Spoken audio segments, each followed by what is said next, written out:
Welcome to Headline Simsbury. I'm Karen Handville. Republicans in the town of Simsbury will have the opportunity to vote in a statewide primary on August 12th to pick their candidates for governor, lieutenant governor, and comptroller. Andrew O'Connor from the town registrar's office has more details. Hello, my name is Andrew O'Connor, head moderator for the upcoming Republican primary, and I'm here today to provide you all with a little more information on the upcoming election. On Tuesday, August 12th, polling locations across Connecticut will open for primaries before this November's state elections. As it pertains to us here in Simsbury, all 4 polling locations will be open from 6 a.m. to 8 p.m. for the Republican primary. If you are a registered Republican, be sure to get to your polling location to cast your vote for the offices of governor, lieutenant governor, and state comptroller. The 2 candidates vying to be the Republican nominee for governor are Thomas Foley, who lost to current governor Daniel Malloy in the 2010 gubernatorial election, and state Senate Minority Leader John McKinney.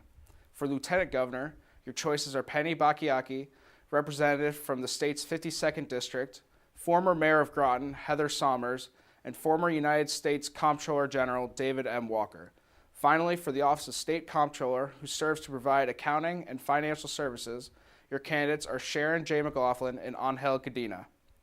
Again, the primary is Tuesday, August 12th, and you must be a registered Republican in the town of Simsbury to vote in this primary. The 4 polling locations, Henry James Memorial School, Latimer Lane Elementary School, Tooten Hills Elementary School, and Terriffill Elementary School, all be open at 6 a.m. and will remain open all day until 8 p.m. If you have any questions about your polling location, your voting status, or anything else in general, please contact the Registrar of Voters office at 860-658-3269, or feel free to stop into the office in Town Hall. Thank you for listening. Remember to get out and vote. As a reminder to Simsbury taxpayers, the last day to pay your taxes without a penalty is August 1st. If your payment is received after that date, you will be charged interest, which, as First Selectman Mary Glassman pointed out in a recent Board of Selectmen meeting, is required by the state. Reminder, the state of Connecticut requires that we charge 18% interest, and so oftentimes there's very good reasons why folks may miss the payment, but as Colleen will tell you, the town has no flexibility in waiving any fees. So even if it's an emergency or there's a very good reason that you haven't paid, the town unfortunately has to charge the interest. As long as checks are postmarked by August 1st, no interest will be charged. If you didn't know, the town of Simsbury has 2 cooling centers available to town residents to use on hot summer days, the library and the senior center. The Simsbury Public Library is open from Monday through Saturday at 9 a.m. Closing time is 8:30 p.m. Monday to Thursday and 5:30 p.m. on Friday and 1:30 on Saturday. The Eno Memorial Hall Senior Center is open on Mondays from 8 a.m. to 7 p.m. and Tuesdays through Thursdays from 8 a.m. to 4:30 p.m. and Fridays from 8 a.m. to 1. If you need more information, you can call the Social Services Department at 860-658-3283. The Simsbury Town Hall offices and Eno Memorial Hall are operating on summer hours through September 1st. Town Hall and Eno are open every day at 8:30 a.m. It's the closing hours that have changed for the summer. On Monday, Town Hall closes at 7 p.m., offering full services. On Friday, Town Hall and Eno both close at 1 p.m. All other days, they close at 4:30. These summer hours do not apply to the police department, where a medication drop box has been located for almost 3 years. On July 14th, Simsbury Police Chief Peter Ingvartson appeared before the Board of Selectmen to give an update on the medication drop box program. As he told the selectmen, the box has collected 1,588 pounds of drugs in 52 boxes. We happened to be the first one, I said, in the region, which ended up having us become the deposit of surrounding towns and their drugs, which is perfectly fine. That's what the whole idea was, is to get narcotics, prescription drugs off the street so that they could not be used by residents or individuals, as well as keeping the drugs from entering our water system, which is the case, which is happening all over. It takes 2 officers to empty out the container, one to vouch for the other. They're sealed immediately when they're taken out, which is under camera. They're taken from there and put into a storage room under lock and key and is locked in there. We do not look inside the box. We cannot tell you what's in it. We have the requirement not to do that. So they're just sealed immediately. It could range anywhere from cough syrup all the way up to painkillers that go into the box. As I said, the box is under camera at all times. It's open 24/7. Anybody can drop it. We do not ask for your name. We do not ask if you live in the town of Simsbury.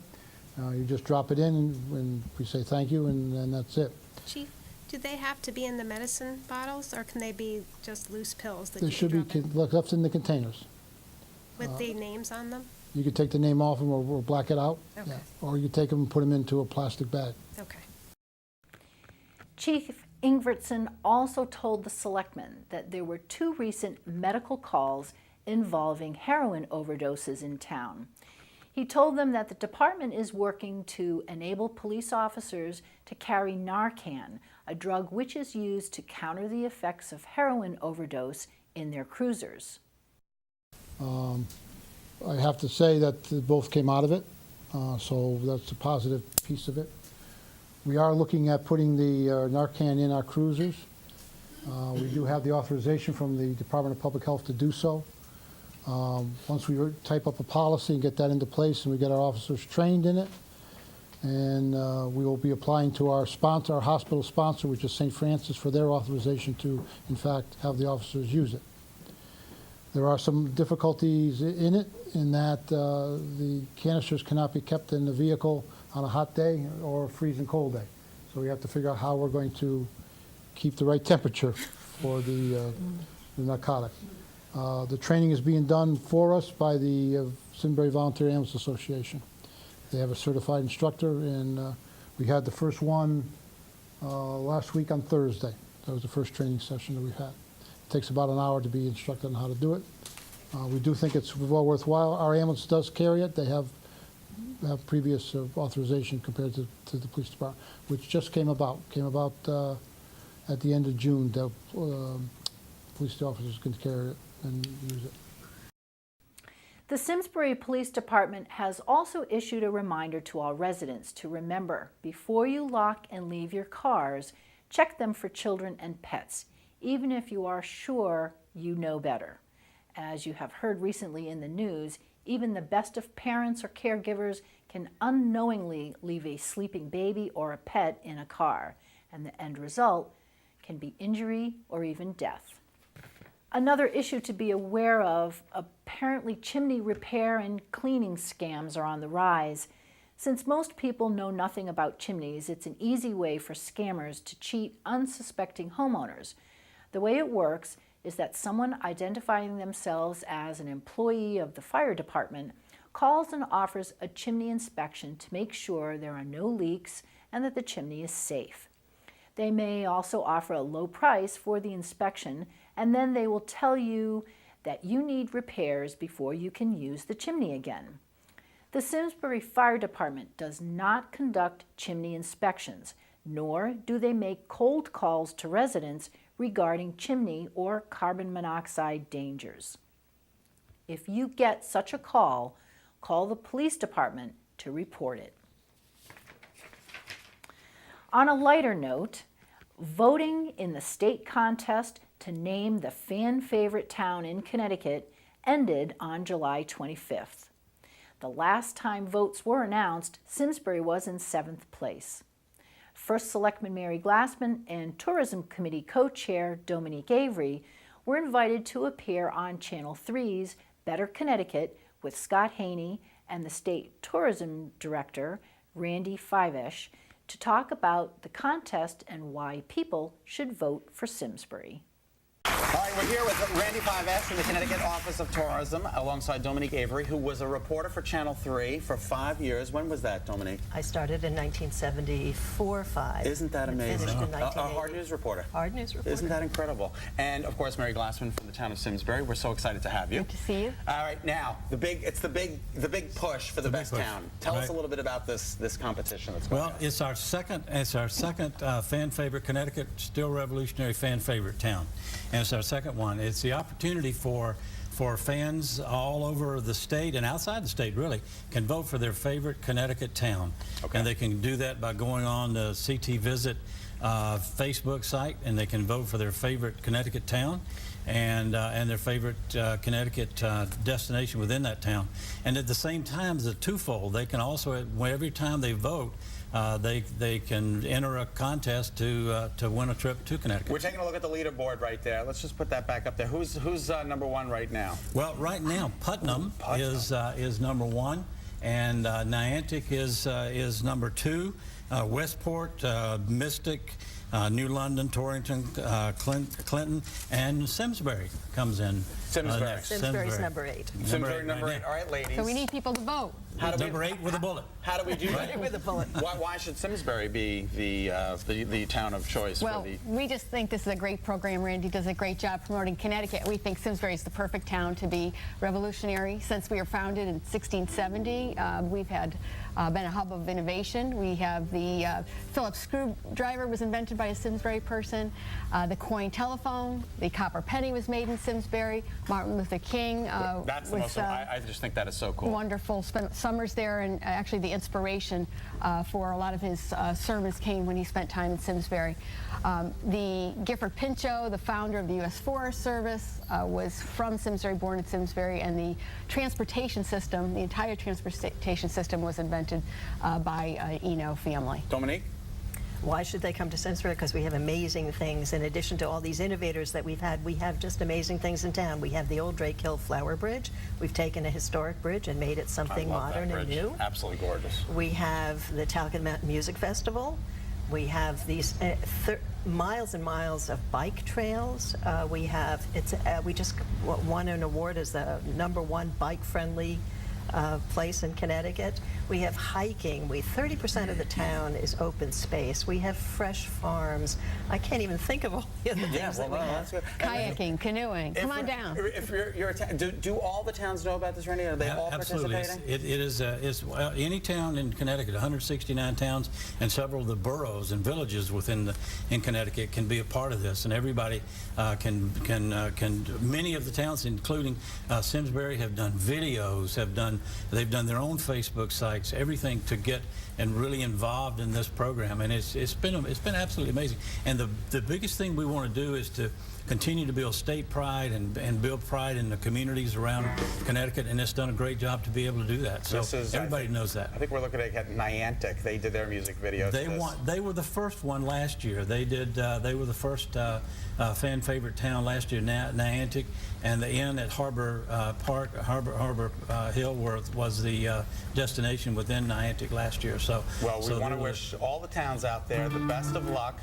Go and vote. Mary, how do we get? You just go to you go to the Connecticut Tourism website. Go to Connecticut Tourism website, or you can ctvisit.com. ctvisit.com, and vote Simsbury and get us out of number 8 and get us to number 1. There you go. All right. Come visit. Kara, what do you think about Hartford? I love Hartford. I think we have lots of great towns. So go on and vote. Show your town pride by voting. It's just great to get everyone involved. Thank you so much. Results of the statewide voting will be announced toward the end of August.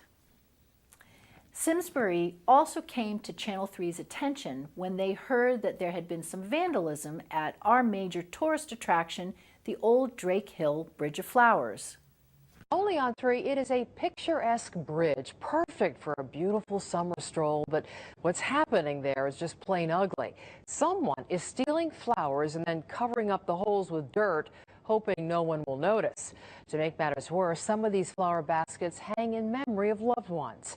Channel 3 Eyewitness News reporter Aaron Columnley is joining us live now with the mobile newsroom in Simsbury. Aaron? Well, Denise, this bridge is described by some as the best bridge stroll, but some people are actually doing a lot more than just taking a stroll. They're stealing, cutting flowers, and digging up plants, and now volunteers just want it to stop. Is it criminal? No. Is it shameful? Yes. It's not really something you'd want to be proud of or do, for that matter. I think it's kind of sad because I feel like the bridge is just kind of here for the whole town to enjoy, and that's what makes it beautiful. People who enjoy the old Drake Hill Flower Bridge can't understand why someone would want to ruin it for everyone. Neither can the dedicated group of volunteers who work tirelessly to plant, weed, and maintain the picturesque spot. It's just very discouraging when somebody comes along and picks them for their own personal use. So far, 27 plants have been taken. Most of them have been yellow or maroon, meaning the thieves apparently have a color scheme. Replacing them has cost $120, but preserving the bridge for this community is priceless. I've lived in Simsbury most of my life, so I think it's sort of a landmark in the town that's really nice to have. While the volunteers love preserving the beauty that is this historic bridge, they don't love the folks that are trying to destroy their hard work. And tonight, they have a message for those who are stealing. Leave the flowers for the whole community. They're not for your personal use. And the volunteers have thought about installing security cameras, but say it doesn't keep with the character of the bridge. Instead, they're just hoping the thief or thieves have a conscience and knock it off. Live with the mobile newsroom in Simsbury, Aaron Connolly, Channel 3 Eyewitness News. Books and other materials are being collected for the Friends of the Simsbury Library annual used book sale. The collection times are Tuesday and Friday mornings from 10 a.m. to noon and Saturdays from 10 to 3. They are looking for books in good, clean condition, games, puzzles, DVDs, CDs, and recent software.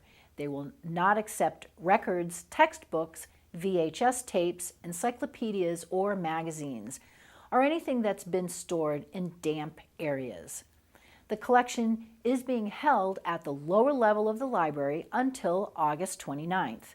The book sale will be held on Saturday and Sunday, September 6th and 7th. All during the month of July, the Simsbury Public Library had a Maker Buddies program for elementary school children in grades 1 through 3. Every Wednesday afternoon, the children worked with volunteers on crafts, activities, and games that encouraged literacy, creativity, and fun. And at the end of the programs, volunteers received a certificate showing how many hours of community service they provided. The library took photos of some of the sessions to share, which was part of the Innovators Workshop at the library.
The library is still looking for people with skills to share as part of the Innovators Workshop program. If you or someone you know has a skill, a gift, or a passion and are willing to share it with others, the Simsbury Library is looking for you. Contact Susan Ray at sray@simsburylibrary.info, or you can call 860-658-7663, extension 2108. Although Simsbury was recently rated #1 by Bike Walk Connecticut in its first ranking of bike and walk-friendly cities and towns, the town wants to make things even better. With an eye to improving our walking and driving and biking environment, the town has joined with the Simsbury Pedestrian Bicycle Advisory Committee to create a survey. If you have ever been on a bike in town and felt endangered by a driver, or if you have ever been annoyed at bike riders riding several people abreast and not allowing you to pass, or if you had any other opinions about walking and biking safety, you should fill out the survey. You can find the survey on the Town of Simsbury's website, simsbury-ct.gov, where there is a link to it right on the home page. As part of a state campaign to increase solar power, Simsbury residents have been selected to participate in a program designed to make going solar easy and affordable, also to increase the number of solar homes in town.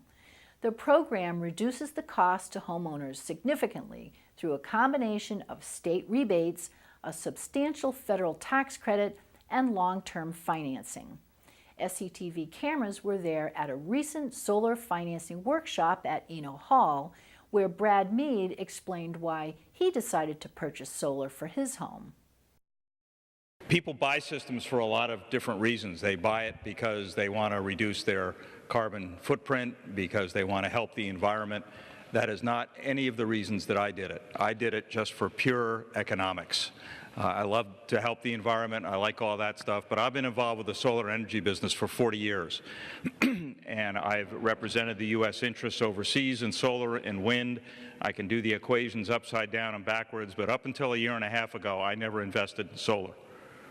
And that was because it was only then that the lines crossed and the economics made sense to me. As an investment banker, I look at everything in terms of returns on investment. The entire workshop on financing is available to watch on demand on the SCTV website, simsburytv.org. Free hot dog suppers, yes, free, are available at the Shepherd of the Hills Evangelical Lutheran Church on Westcott Road every Monday until August 18th. Hot dogs, chips, fruit, veggies, and a beverage will be available from 5 to 6:30 p.m. Bring a friend and enjoy. If you would like more information, you can call 860-658-0583. Valley Brook Community Church is sponsoring a sports camp for children ages 6th through 5th grade the week of August 4th through the 8th. The camp will be held every morning at 9 a.m. until noon and will meet at the Wells Road School, 134 Wells Road in Granby. The kids will have their choice of training in soccer, basketball, or cheerleading. They'll have character building lessons, cool music, and tons of fun, while they also enjoy a water break and snack. The fee is $25 per child for the week and includes a t-shirt. You can register online at valleybrook.cc, or if you need more information, you can call 860-844-0001, extension 12, or email children@valleybrook.cc. In the last several years, the number of farmers markets in the area has exploded. But here in Simsbury, which has so many local farms, many residents prefer to shop directly at our local farm stores. So the Thursday Farmers Market at Simsmore Square works hard to provide that and to feature special guests like local chef and owner of Metro Beast, Chris Prosperi, who will be at Simsmore Square on August 7th. The August 14th Farmers Market will feature Eat Your Art Out, and the market is open from 3 to 6 p.m. every Thursday. Tickets are still available for the Simsbury Meadows Summer Series concert by the Tedeschi Trucks Band on August 14th at the Simsbury Performing Arts Center. Unlike the Hartford Symphony concerts, no outside food or beverages will be allowed at the concert, but food and beverage vendors will be available on site. Also coming to the Performing Arts Center in August is the Jazz and Blues Festival. This blues plate radio production will feature the Doug Jones Group, Airborne, and Down to the Bone on Saturday, August 16th, starting at 4 p.m. Tickets can be purchased in advance at Jazz and Blue 2014 eventbrite.com for $39 and $45 at the gate. Chairs, blankets, coolers, and BYOB are welcome, with a portion of the proceeds to benefit Autism Speaks. You can get more information about both concerts online at simsburymeadowsmusic.com. The Simsbury Recreation Department is offering 2 special bus trips in August. If you're a baseball fan, you might be interested in the trip to see the Boston Red Sox and the Seattle Mariners game at Fenway Park on Sunday, August 24th. The cost is $89 per person. The second bus trip will be to the Bronx Zoo on Monday, August 25th, and could be a great way to wrap up the summer vacation for the kids. The cost is $56 per person. For reservations, you can contact the Simsbury Recreation Department at 860-658-3836. The first day of school in Simsbury is August 27th. The 6th annual Doncaster Retirement Community Golf Tournament will be at the Winterberry Hills Golf Course in Bloomfield on Tuesday, August 19th. Registration begins at 11 a.m. You can register to play or sponsor by emailing vgianassi@doncaster.org or by calling 860-380-5021. The proceeds benefit the Doncaster Community Outreach Fund, which makes grants to local nonprofit organizations. Newly elected SCTV Board President Althea Graney recently attended a Board of Selectmen meeting to ask town residents to consider making a donation to support SCTV. In the past, SCTV has done a bulk fundraising mailing in October, and this year it was decided to split that up. We would do an October mailing and then we do a spring mailing. Everybody's not getting double mailings. We split the town in half, actually, sent half out and then half again. So if you received a mailing and you've already sent in your donation, thank you so much. We really appreciate that. Your donation goes towards maintaining and procuring equipment that we use to film meetings like this, programs down in SCTV's studio, and out and about, things like the Memorial Day Parade, concerts, school events, things like that. As Althea indicated, SCTV is a valuable resource to town residents. This is your station. Please support it with a tax-deductible donation.